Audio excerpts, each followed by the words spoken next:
अस्सलाम वालेकुम नाज़रीन, मैं हूं हुरैन फातिमा और आप देख रहे हैं हिमायती न्यूज HD चैनल। नजर डालते हैं आज की अहम खबर पर।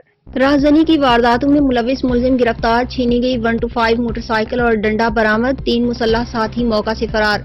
सांगड़ ब्यूरो चीफ वकार भट्टी। तफसीलात के मुताबिक SSP सांगड़ एजाज अहमद शेख के अहकामात पर जारी स्नैप चेकिंग और नाकाबंदी के दौरान पीरूमल थाना की हदद में SHO इंस्पेक्टर इसहाक संग्रासी ने अमले के हमरा खुदा बख्श राजर लिंक रोड पर राहज़नी के इरादे से मौजूद मुलजिम इम्तियाज गाहू को गिरफ्तार करके उसके कब्जे से मुश्तबा 125 मोटरसाइकिल और एक डंडा बरामद कर लिया, जबकि इसके 3 मुसल्लह साथी गुलाम रसूल उर्फ मकर शर, मीर खान वसान और मुनव्वर गाहू मौका से फरार होने में कामयाब हो गए। मुलजिमान मुसाफिर गाड़ियों से लूटमार के इरादे से सड़क पर घात लगाए हुए थे।